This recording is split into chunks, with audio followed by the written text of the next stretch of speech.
ऋषिवर का ध्यान तो उनकी इच्छा से ही टूटेगा। उचित है कि तुम प्रतीक्षा करो और मुझे अपने कार्य करने दो।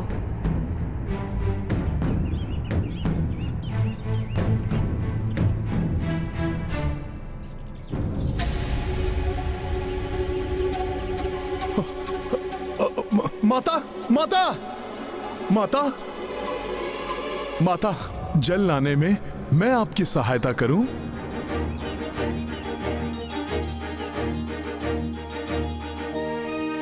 जिससे कि मैं उतने समय में ऋषिवर की कथा भी सुन सकूं। कदाचित ऋषिवर की कथा सुनने से ही कोई ऐसा उपाय मिल जाए जिससे कि मैं इन्हें ध्यान से उठाकर शीघ्र अतिशीघ्र अयोध्या लेकर जा सकूं। गंगे च यमुने चैव गोदावरी सरस्वती नर्मदे सिंधु कावेरी जलेस्मिन् सन्निधिं कुरु। गंगे च यमुने चैव गोदावरी सरस्वती नर्मदे सिंधु कावेरी जलेस्मिन् सन्निधिं कुरु। अब शीघ्र ही पूर्ण सज्जित किया जाए अश्व को।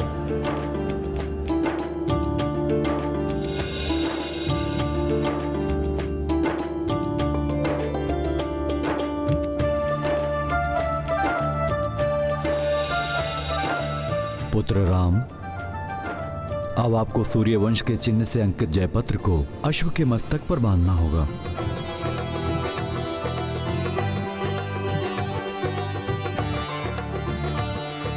अश्व तो अब दिग्विजय यात्रा के लिए पूर्णतया सज्जित हो गया है, किंतु ऋषिवर च्यवन आने वाले हैं, इसलिए हवन आदि और आगे की विधि उनके अनुसार हो तो उचित है।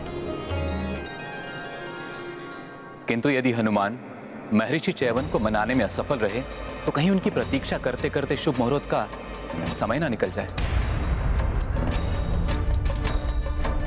हमने सदैव हनुमान पर विश्वास किया है और उन्होंने सदैव हमारे विश्वास की लाज रखी है। हनुमान आज भी असफल नहीं होंगे।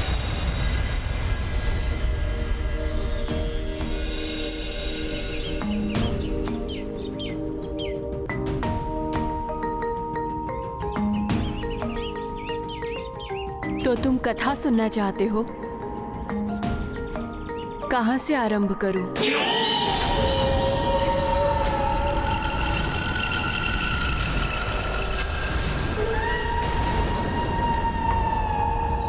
कोई और भी है यहाँ हमारे आसपास? कहीं राक्षस निकुंभ तो नहीं यहाँ पहुंच गया?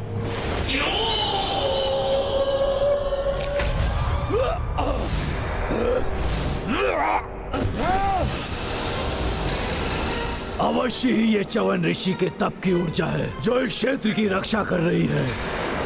ऋषि, ऐसे ही नहीं जाने दूंगा मैं तुम्हें, और अधिक शक्ति का संचय करके आऊंगा मैं। हनुमान, प्रतीत हो रहा है कि तुम्हें आसपास किसी दुष्ट शक्ति का आभास हो रहा है। हाँ माता, कोई तो दुष्ट आत्मा है यहाँ। उसकी चिंता तुम मत करो हनुमान। ऋषिवर के तपोबल के प्रभाव से कोई भी दुष्ट आत्मा यहाँ नहीं आ सकती। तब तो ऋषिवर के विषय में जानना बहुत आवश्यक है मेरे लिए। कदाचित मेरी समस्या का हल वहीं से निकल आए।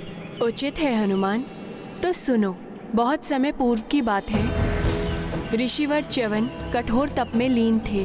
दिन बीते, मास बीते और फिर वर्ष।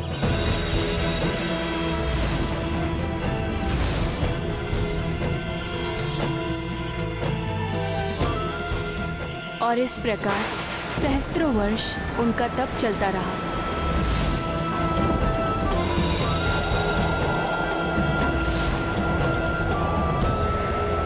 समय के साथ ही उनके तप का तेज इतना अधिक बढ़ गया था कि उनके नेत्रों से प्रज्वलित ऊर्जा निकलने लगी।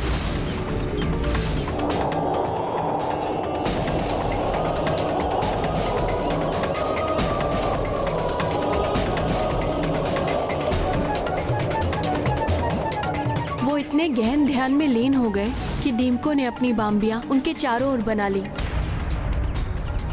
फिर भी उनकी तपस्या अनवरत चलती रही। उनके तप की तरंगे संपूर्ण वातावरण को प्रभावित कर रही थी।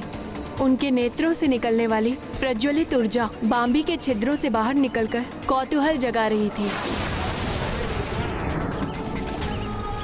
उन्हीं दिनों तीर्थ यात्रा पर अपनी पुत्री सुकन्या एवं सेना के साथ निकले हुए मनुपुत्र राजा शर्यार्थी ने नर्मदा नदी के किनारे पड़ाव डाला। वहीं निकट के वन में ऋषि च्यवन तप में लीन थे। उनके तप की तरंगों के प्रभाव से आकृष्ट होकर सुकन्या अपनी सखियों के साथ उस ओर निकल पड़ी।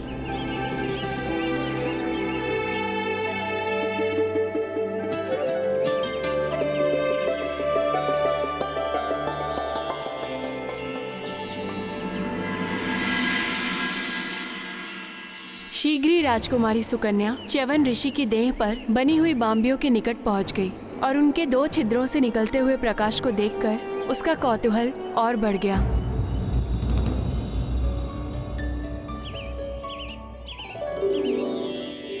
कितनी विचित्र है ये दीमकों की बाम्बी,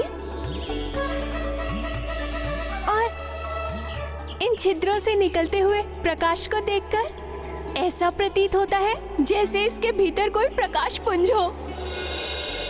मैं देखती हूँ कि ये प्रकाश पुंज है क्या। सुकन्या को भय तो लग रहा था, किंतु कौतूहलवश उसने एक तीक्ष्ण तृण को उठाया और बाम्बी के निकट पहुंच गई। तीक्ष्ण तृण? ऐसा कौतूहल तो संकट का कारण बन सकता था माता। हाँ हनुमान, सत्य से अनभिज्ञ राजकुमारी सुकन्या ने कौतूहलवश उस तीक्ष्ण तृण को बाम्बी के छिद्र में ठोक दिया। माता, कौतूहल तो वैसे अच्छा है, क्योंकि कौतूहल ही नवीन ज्ञान अर्जित करने के लिए प्रेरित करता है।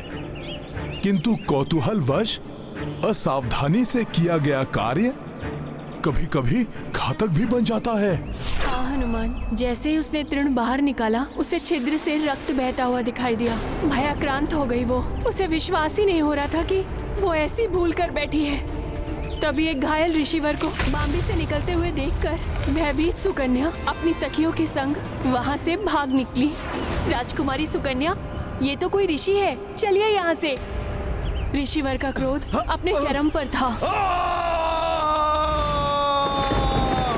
राजकुमारी सुकन्या, मेरी सहस्त्रों वर्षों की तपस्या भंग कर दी तुमने, और ये संसार देखता रह गया। इस अपकृत्य का दंड तुम ही नहीं, समस्त सृष्टि भोगेगी।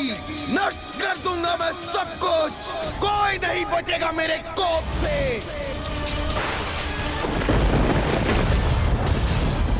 ये तो बहुत ही बुरा हुआ माता। ऋषिवर के क्रोध का ऐसा झंझावात उठा कि सृष्टि के पंचभूत तत्व भी असंतुलित हो उठे।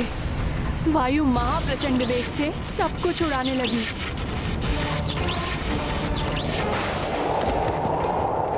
नदियों के जल ने भीषण रूप धारण कर लिया। स्वच्छ आकाश सहसा ही घने मेघों से छा गया। वेग की आंधियों ने श्वास लेना दुर्भर कर दिया था। अतः कोई गिरकर अचेत हो रहा था तो कोई प्रचंड वायु में उड़ रहा था। ये धूल भरी आंधी, सांस लेना भी कठिन हो रहा है। ऋषिवर के क्रोध से चाहूं ओर विनाश लीला आरंभ हो गई। सुकन्या ने अपने पिता से जाकर सब कुछ बता दिया। स्तब्ध रह गए थे महाराज शर्याती। वायु के थपेड़ों में धूल भरी आंधियों का सामना करते हुए वे किसी प्रकार ऋषिवर के पास जा पहुंचे।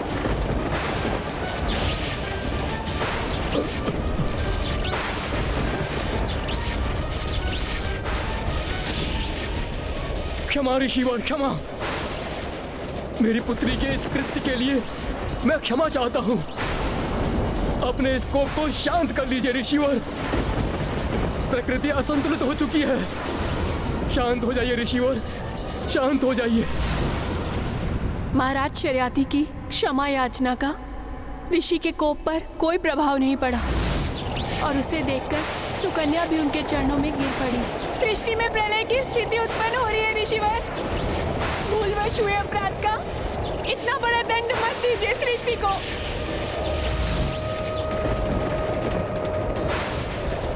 भूलवश किया गया हो या जानते हुए, अपराध अपराध होता है। और अपराधी को दंड मिलना चाहिए।